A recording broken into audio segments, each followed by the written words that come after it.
This video is sponsored by Renaissance Bank, the best bank in the South.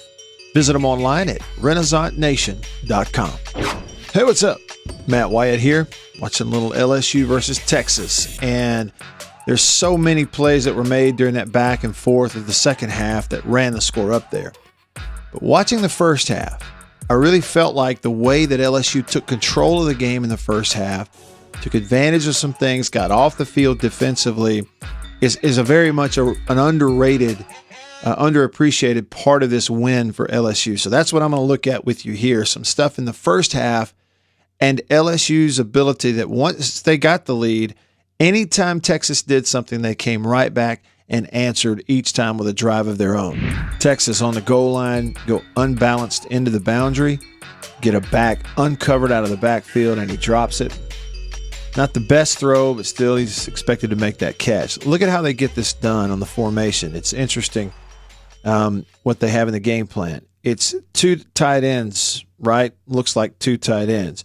You see center, and then you get guard, tackle, tight end. But the tight end in the formation is actually a tackle, another offensive lineman who's covered up out here on the by the receiver, so he will not be going out for a pass. So unbalanced into the boundary with a tight end H-back on his hip. So it's effectively three eligible receivers to that side.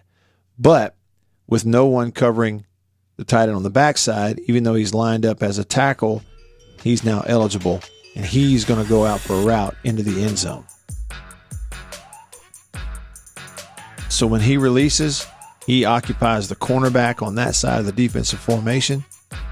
The outside linebacker for LSU does not realize he's eligible or has a running back to him and is just on pass rush.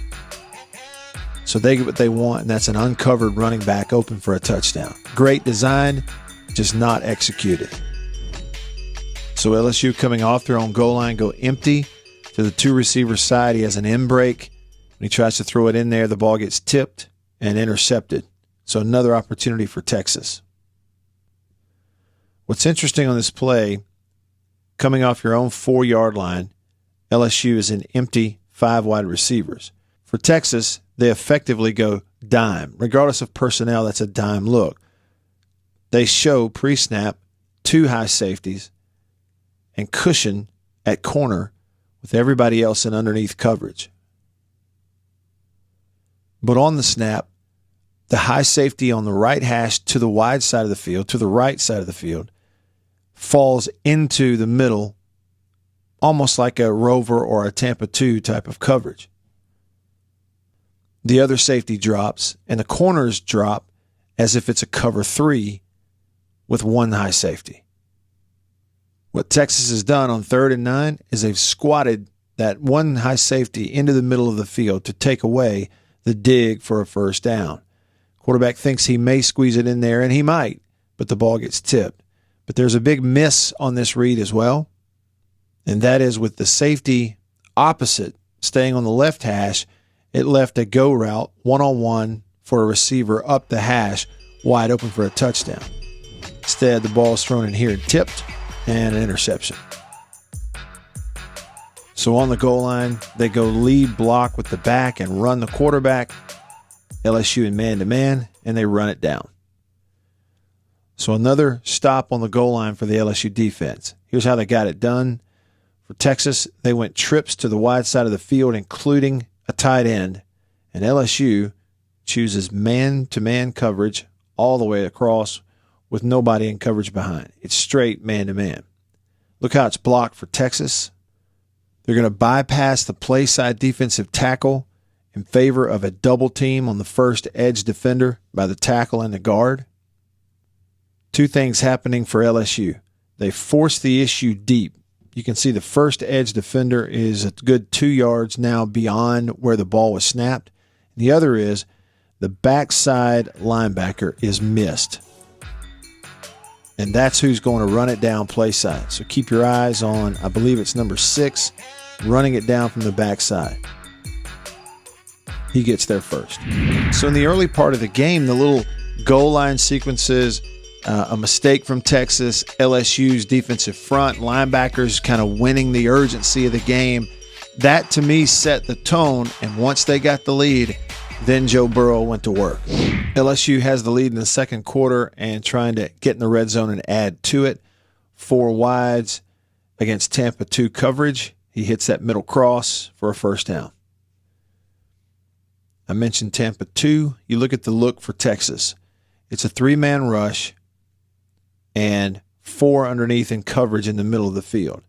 The 4th, however, is dropping into that middle zone with 2 high safeties dropping to take away the deep route. On the backside, there's a deep corner route that occupies the boundary safety. On the play side, against 2, the corner staying up, there's a vertical go that occupies the safety off screen. Quarterback sees safeties dropping to take away the deep route, so his eyes come underneath, and the receiver's break is in front of that Tampa 2 defender. And Burrow hits him for a first down. And on the goal line, he's going to read that middle of the field, gets the 3rd receiver inside, breaking in behind the linebacker in front of a safety. Coverage is really kind of jumbled up, bundled up. Looks like guys playing zones in the middle of the field, but the corners are matching up with their guys running with them, and it looks like man-to-man responsibility on the back. What you do know is that he's watching a linebacker in the middle of the field, and this is really just like running one-on-one or one-on-two goal line passing routes. He's getting an in break behind the linebacker in front of that safety, and it's just a matter of can he fit it in there? And he does. LSU trying to protect the lead. They show him man-to-man with a free safety off the screen pre-snap. They do a great job of disguising the coverage, and it causes the quarterback to really hold on to the football here. Both his tackles are doing a great job. His entire offensive line really holding him out for a long time while he looks, but he hangs on to it too long. It's a coverage sack, and they get off the field. What it looks to me is they disguised cover 3 zone for a man-to-man coverage. Because they are 2x2, 4 receivers, and the ball's on the right hash, you have a safety, strong safety, walked over the number 2 receiver into the boundary. And so everywhere you look, it looks like man-to-man pre-snap. But on the snap, it changes. On the snap, the field corner drops as if he's playing a deep third. Safety stays in the middle as if he's dropped and playing a deep third. And instead of the corner dropping to play a deep third, is the other safety. And the corner falls in and becomes a flat defender. Another flat defender is running because he sees a running back releasing. So I think what you get is cover 3 with zone rules underneath. And against that look, when this underneath receiver gets covered by the corner who runs with him, looks like the quarterback's eyes then come down to what's going to be that pick or mesh route, and it's covered. So he's got nowhere to go with the football.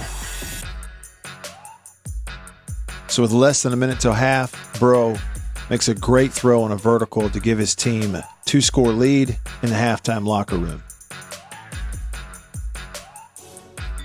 What Texas tried here defensively was to give him a dime look against 4 receivers, 3 linemen, 2 in the box. So 5 at the line of scrimmage with 5 players underneath and a 6th defensive back off the screen playing center field. But on the snap, they walk one down and bring. So a 6-man pressure versus plenty of protection. So they bring 6, and as long as the back stays in, you can block 6. And what the coverage then becomes is very clear. It's man-free. Man-to-man responsibilities on all 4 receivers with the safety playing center field. And I think for the quarterback, as soon as he sees that 6th defensive back rushing, he knows I've got man-free coverage. So he keeps his eyes on that center field safety to see where he's playing. And I think he's shaded just far enough to where it tells him, I'm going to take the hash route vertical. And then it's a matter of throwing a football according to the defender. Defender's chasing him on the inside, so he puts the ball up and on the back shoulder, and his guy makes a play where the safety can't get over there. It's an outstanding throw at a big point in the game. See it from behind. You can see what the Quarterback sees safety center field in the middle. He can't get there. The route has widened even farther off the hash. But with a trailing DB, the placement of the football has got to be perfect. And it doesn't get any better than that. If it's underthrown or left inside, there's possibly a play for the defense. He puts the football on his outside shoulder, and his receiver makes a play. And then you look, and they're up big at halftime. They come out in the locker room, and Texas was good in the second half offensively. They kept scoring, but every time Texas went down and did something, it'd come right back, and LSU would answer. Touchdown Texas, touchdown LSU. LSU would go down after Texas kicked the field goal, come right back, put a touchdown on the board. And so LSU's ability to answer the bell every time Texas did something in that second half, that was also the key to the win, obviously. Hope you enjoyed that. Thanks again to Renaissance Bank for always sponsoring these videos. They are the best bank in the South, and I hope you'll give them your business if you haven't already. All right, thanks for watching, and I'll see you next time.